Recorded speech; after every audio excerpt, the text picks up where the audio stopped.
असू द्या. ते कमी गण लावून झाली आहे ना. एकाच घरात राहता काय? तू कुठं राहतो? मी भोसले वस्ती. भोसले वस्ती. तुझं काय नाव आहे? शौर्य योग. शौर्य योगेश भोसले. तुझ्या बहिणीचं नाव ऋतुजा आहे का? मला कसं काय माहिती. जाऊ दे. तुझी आजी आली आहे, काकडे आजी. पणजी काकडे आहे ना, ती माझ्यासोबत आली म्हणून मी विचारलं. ती म्हटली आमचं शौर्य आहे तिथे शाळेला आणि ऋतुजा पण आहे, म्हणून मी म्हटलं तुझं भोसले आडनाव आल्यावर मी विचारलं. तुझं काय नाव म्हटलं? अनुज. अनुज पुढं? चंद्रकांत वागचौरे. वाघचौरे. अरे इकडं काय बघतो? इकडे ये ना माणसं. ते जरा दुसऱ्याचं सामान बघा, ते तिकडे टोकू टोकू. ओम पुढं? ओम उमेश काळे. ओम उमेश काळे. उमेश काळे. हा हा बरोबर आहे. मग काळेच येतो. हा आता इकडे लक्ष देते का नाही? कितीला आहे तुम्ही तिघं? 5वी. तो तो 10वीला. अरे तू 10वीला आहे. तुला लय फायदा होणार बघा. आता तुम्हाला सांगतो मी, तुमच्या तिघांचे डोळे बांधणार. डोळे बांधल्यावर घाबरायचे नाही. हिप्नोटिझम केलं जाईल. हिप्नोटिझम म्हणजे काय माहिती आहे का तुला? नाही. तुला काय माहिती आहे? डोंबलं नुसता मोळ काढायच्या कामाचा आहे. हा मध्ये मध्ये बोलतो. हा इकडे लक्ष द्या. तुमच्या तिघांचे डोळे बांधले की मी तुम्हाला संमोहनात घेणार. म्हणजे तुमच्या मेंदूवरती मी पूर्णपणे ताबा मिळवणार. आणि मेंदूवरती ताबा मिळवला की मला जे पाहिजे ते मी तुमच्याकडून. 10वीवाला इकडे बघ ना, काळे शेंडीच घेऊन तोडून मागून तुझी. इकडे बघायचं. तुमचा मेंदू ताब्यात घेतला की मला जे पाहिजे ते मी तुमच्याकडून करून घेणार. आणि ज्यावेळेस तुमचे डोळे सोडले जाते त्यावेळेस तुम्हाला एकदम भारी वाटणार, एकदम फ्रेश वाटणार. तुम्ही म्हणणार शौर्य थांब ना, घाबरू नको. तुम्ही असं म्हणणार जे अगोदरीने काय केलं काय माहिती, एकदम भारी वाटते. आणि घरी गेला की थोडासा अभ्यास करून बघा, लगेच लक्षात राहतं. बरं का? तुला लय फायदा होईल. घरी आज संध्याकाळी गेला ना, एखादी कविता एखादा धडा वाच, तू म्हणशील की अरे लक्षात राहायला लागलं. एवढी ताकद याच्यामध्ये असते. हा चला एक जण येतो बेरा. हे बघा, मला दोघंच पाहिजे. नसेल तर खाली जा. कोणाला खाली जाईल? तुला जायचं खाली? हा एक जण येतो उभं राहा. एक जण इकडे या आणि समोर बघायचं. पुढं शौर्य तिकडं बघायचं. 10वीवाला इथं थांब. हा समोर बघायचं. आणि लक्ष कुठं असायला पाहिजे? स्टेजवरती, समोर नाही. मुलांना यांना हाक मारू नका, याचं नाव घेऊ नका थोडं वेळा. कारण तुम्ही जर यांना हाक मारली ना, हे जागे होते. मग माझा काय उपयोग नाही. मला याच्यावर शंका आहे फक्त, हे जरा विचित्र दिसते थोडंसं. बघू आपण करून. चला मुलांनो, या तिघांना आपण सायरेट करणार आहोत. सायरेट म्हणजे हिप्नोटिझम. हा फक्त यांना हाक मारू नका.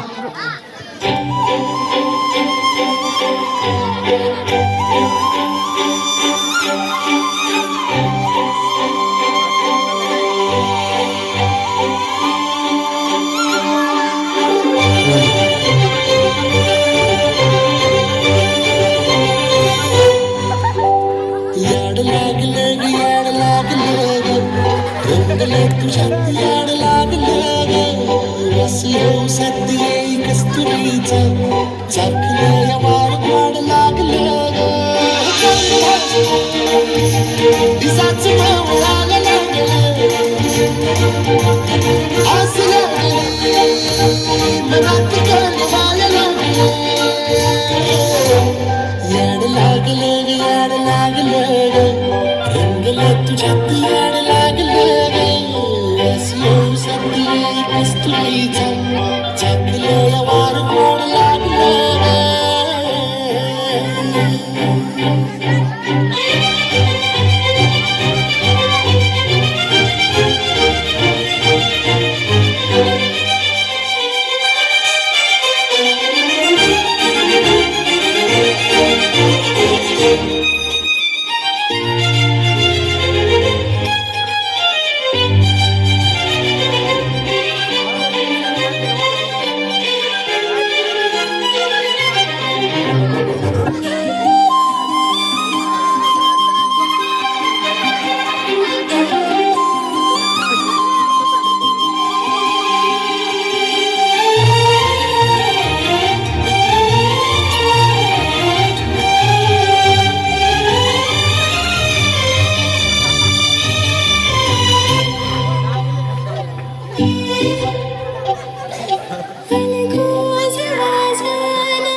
चेतन पवार.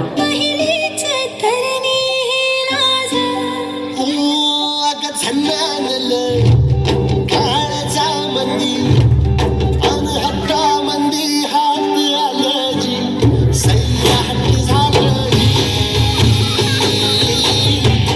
सैराट झालं जी सैराट झालं जी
बरं मुलीने खाली बसा ना.